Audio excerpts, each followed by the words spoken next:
Hi, my name is Jackie Lee Price and welcome to Shadowboxruk. Hi guys, my name is Kat. Training by way of New York. I've joined Trinidad's camp. I'm a 26-year-old amateur female boxer.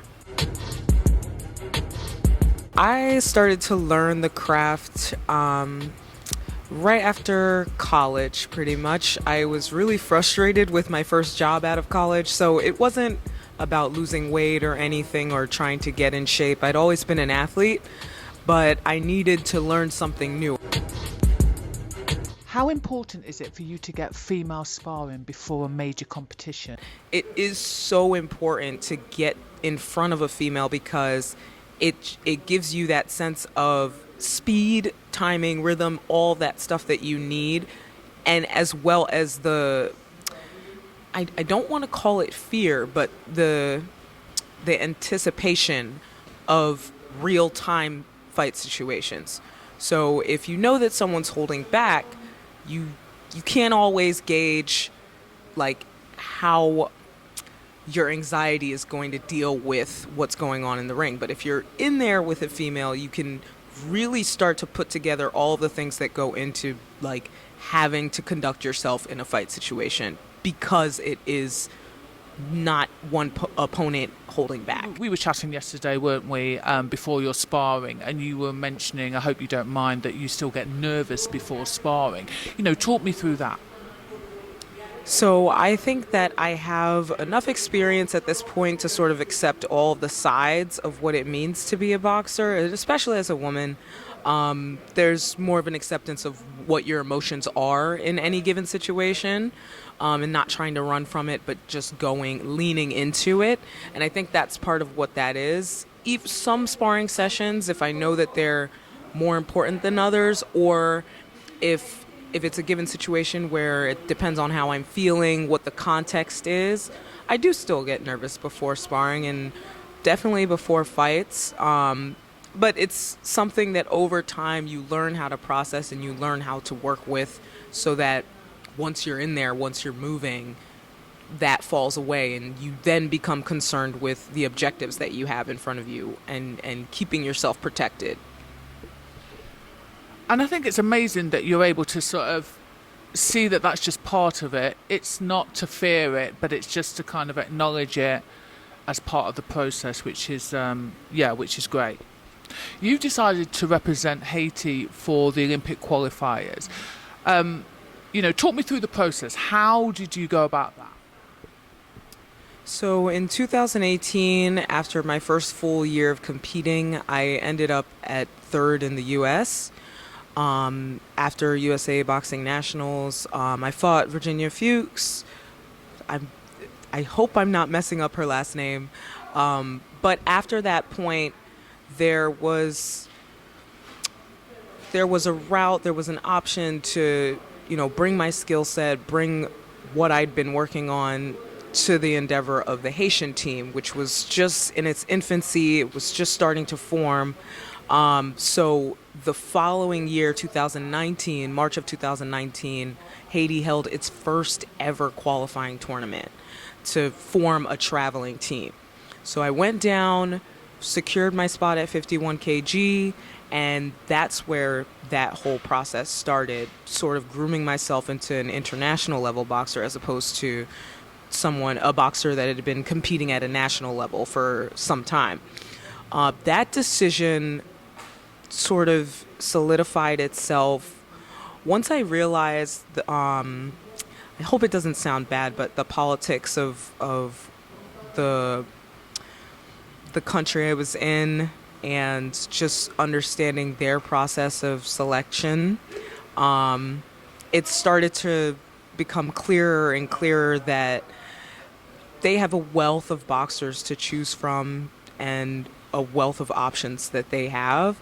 And so looking at it for myself, understanding what my heritage was and understanding where both of my parents were born, I felt a different level of purpose in going that route.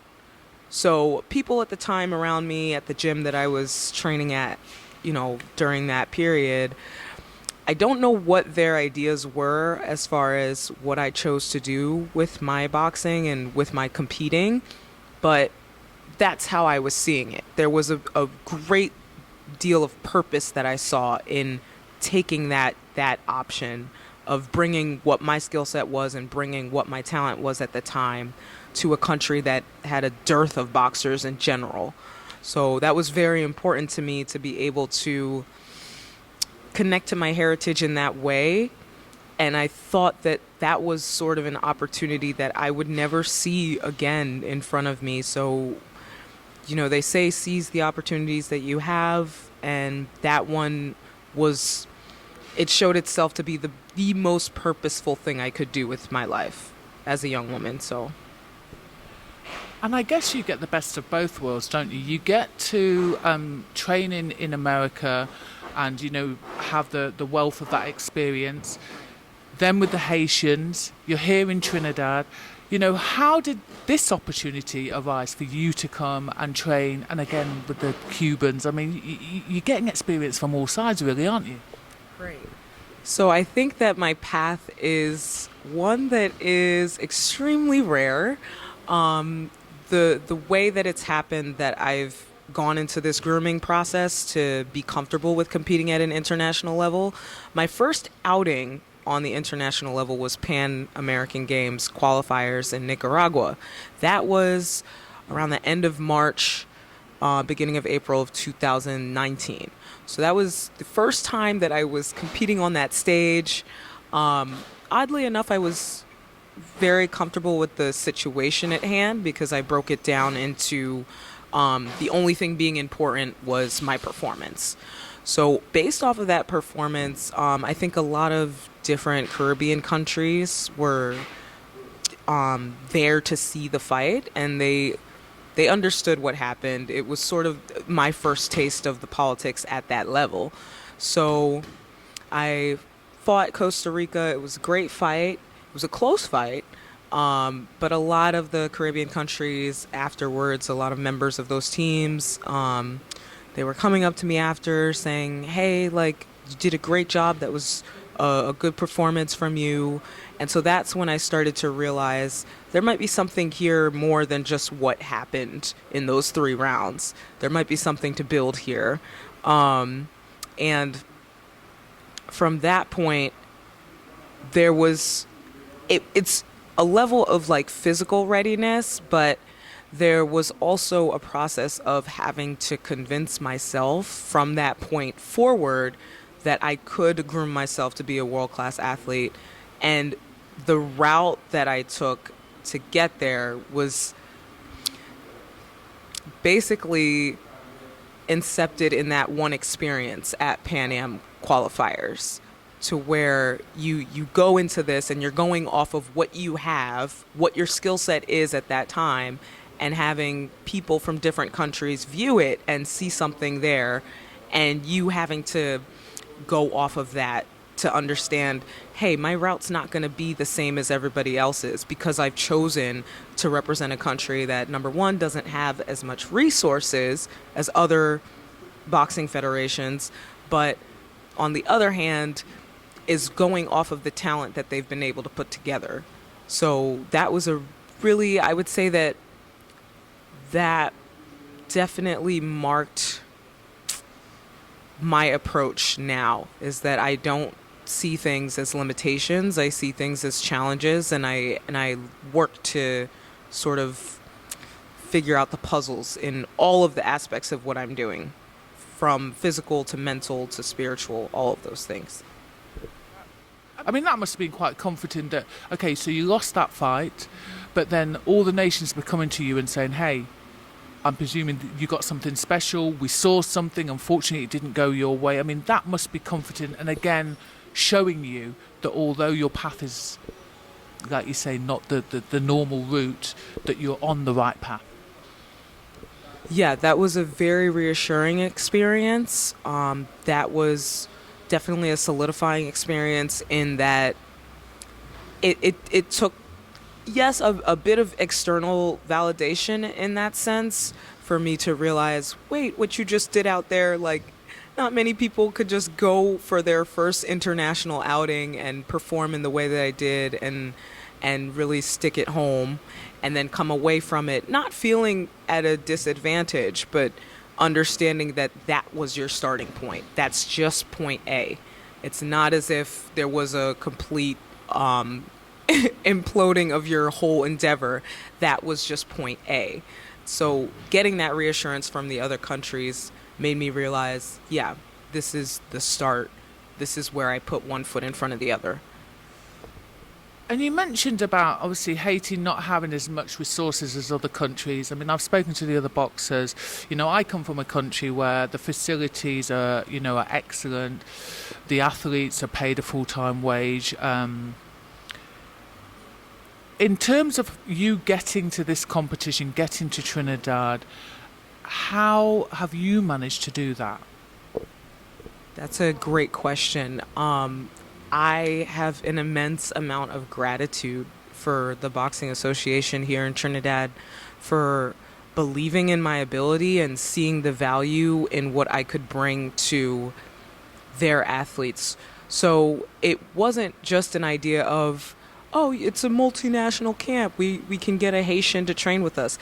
The head coach of this team and the members of this team understand that I was schooled in USA. Like, my whole experience with boxing was from the base of being a New York boxer.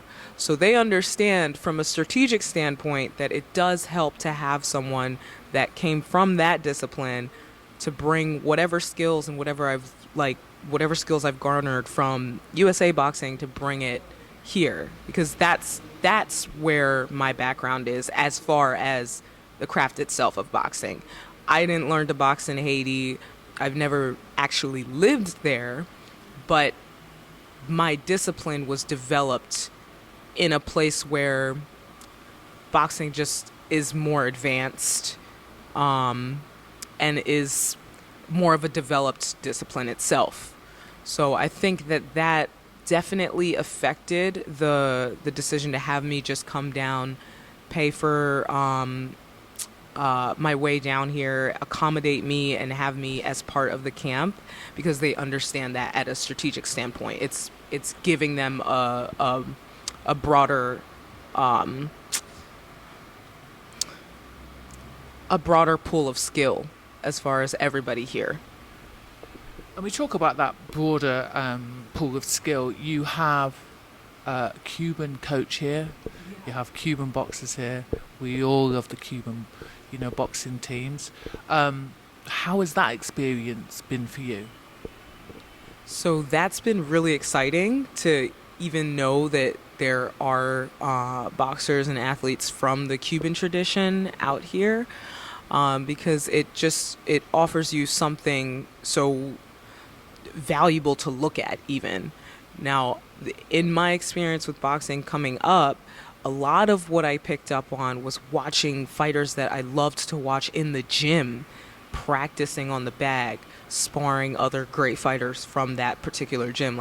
So once I learned that it was going to be multinational in that sense, it was super exciting for me, because I was just thinking to myself, the visual aspect of learning in this camp is going to be that much richer, because you're getting people from a very respected tradition in amateur boxing. So effectively, it has been a win-win for everybody, because you're bringing your experience, the Cubans are bringing their experience, but again, it's a win-win for all involved, isn't it?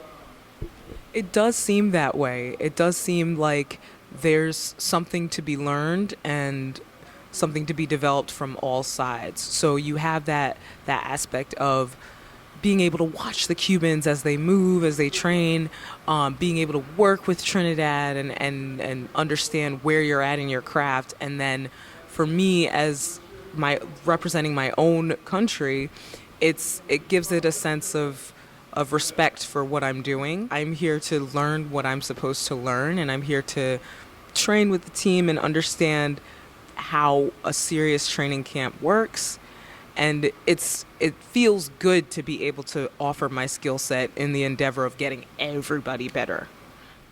So in my interview with Carissa Shields last year, we briefly touched on people's reluctance to sort of accept confident females. Have you had that experience? So that has definitely been a very real aspect of my entire experience with learning boxing, beginning to compete, gaining the confidence in competing, gaining that sense of myself as I grew through competing and as I grew through learning the craft. It's something that you'll find across fields, across any type of discipline, but especially in combat sports. Women aren't seen as participators of combat sports that are supposed to have a level of self-possession, and it's unexpected, and it's almost something that's mind-boggling for us, because what we're called to do in the ring and what we're called to do in any combat situation requires so much of knowing who you are, knowing what you're capable of, and understanding that even through that there's a learning process.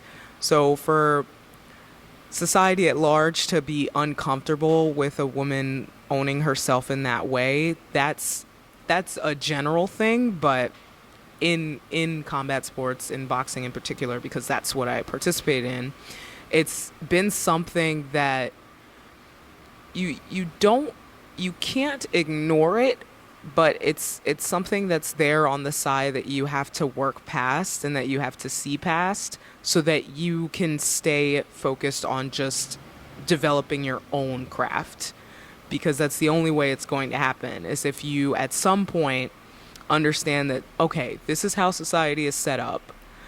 Am I going to fall victim of that, or am I going to rise above that and see it as my own self-education in what I'm doing and see it as just part of that walk? So you're talking about self-education. Do you see this journey as bigger than boxing for you? I do see it as something that could affect positive change. Where my parents are from, it's definitely, it's a place that needs like a lot of, I would say, development on a social level, development on a political level, economic level, and those are things that at this point now, in like, not my youth, but in my young adulthood, those are things that will be affected later on with what I'm doing. So there's a level of educate yourself now, take in as much as you can now, learn as much as you can in the sport, get better at it, so that at some point you can use whatever trajectory you have in this sport, you can use it to affect positive change on those levels for the place that your parents are from. That's how I see it, and that's how I've always seen it from when this decision was made to represent my country. It's been an absolute pleasure to get a little bit of insight as to, you know, how you've got here, where you want to travel to within the sport. I wish you all the luck in Argentina. I'm guessing that we're going to be hearing a lot from you. Keep in touch with us, let us know how it goes, and thank you very much. Thank you so much for taking an interest in my story. Thank you for taking an interest in the stories of those that don't get to be told. That's something so important, not only in boxing, but in any walk of life. And I just really, really appreciate this opportunity to share my background and what I've been through. If you like this video, please go ahead and give it a thumbs up. If you're not a subscriber of Shadowboxruk UK, we'd love to see you, so please go ahead and subscribe now.